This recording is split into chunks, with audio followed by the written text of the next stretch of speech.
بسم اللہ الرحمن الرحیم۔ آج سنیے کیا لکھا ہوا ہے۔ ادھر لکھا ہوا ہے کہ ابو جہل قبول اسلام کی خبر سن کر آگ کا بگولا الا ہو گیا۔ سیدنا عمر فاروق رضی اللہ تعالیٰ نے اسلام قبول کیا تو آپ رضی اللہ ابو جہل گھر تشریف لے گیا۔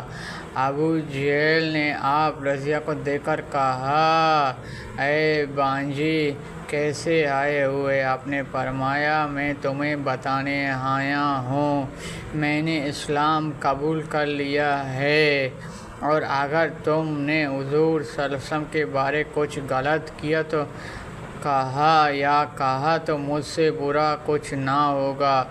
ابو جہل نے سیدنا عمر فاروق رضی کی بات کو سن کر تو غصے میں آگ بولا ہو گیا، کہنے لگا، تمہاری اطاعت دونوں کو حضرت سیدنا عمر فاروق رضی اللہ اسلام قبول کرنے کے بعد نبی اکرم صلی اللہ علیہ وسلم نے عرض کیا، یا رسول اللہ، جب ہمارے دین برحق ہے، مشرکین باطل، تو پھر ہم اس دین کو پوشیدہ رکھ کر کیوں عبادت کرتا ہے؟ آپ مجھے اجازت دے، میں رب کعبہ کی قسم جس نے آپ کو حق کے راستے مثوبت فرمایا، اسلام قبول کرنے سے پہلے میں کفری مجلس میں بھی اعلان شرک کرتے تھا، اب میں دین اسلام کی محافظ کا بھی خوب چڑھا کر کروں گا، دیکھوں گا کس میں اتنی جرأت ہے وہ آپ کے صحابہ کی طرح گندی نظروں دیکھ سکے۔ نبی اکرم صلی اللہ علیہ وسلم نے اجازت سے حضرت سیدنا عمر رضی خانہ کعبہ تشریف لے گیا۔ مشرکین مکہ کو مخاطب کرتے ہوئے فرمایا، جو مجھے جانتا ہے اسے خوب معلوم ہے، اور جو مجھے نہیں جانتا ہے اسے معلوم ہونا چاہیے کہ میں عمر بن خطاب ہوں، میں نے اسلام قبول کر لیا اور نبی اکرم صلی اللہ علیہ وسلم کی اطاعت اختیار کر لیا۔ میں تمہیں نبی اکرم صلی اللہ علیہ وسلم کو دعوت دیتا ہوں، اگر تم اس دعوت قبول کرنے میں سستی دکھایا تو جلدی میری تلوار تمہاری گردنوں پر ہوگا۔ پھر آپ رضی اللہ خانہ کعبے کے طواف کیا، بلند آواز سے کلمہ کا ورد جاری رکھا۔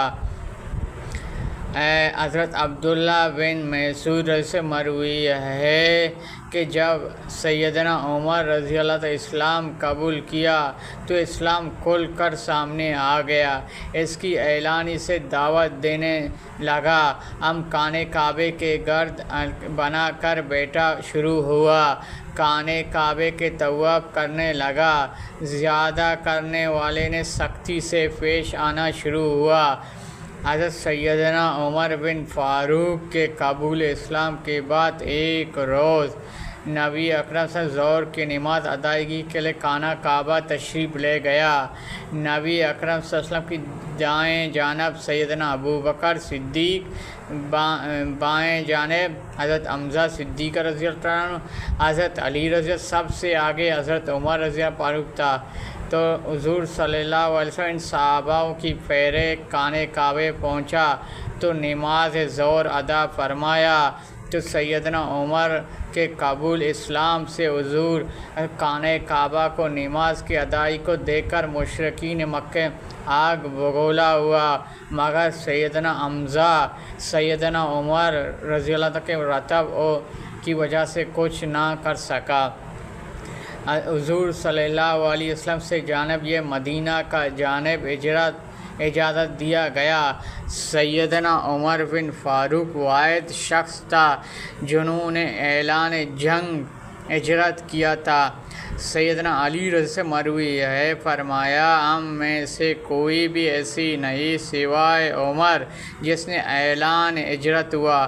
آپ نے ہجرت سے پہلے خانہ کعبہ تشریف لے گیا، تلوار نیام سے نکال کر پھر بیت اللہ شریف کے طواف کیا، مقام ابراہیم پر 2 رکعت نماز ادا کی، پھر سرداروں قریش کے پاس گیا، ان کے مخاطب کرتے ہوئے فرمایا، تم میں سے کوئی ایسی ہے جو اپنی شکل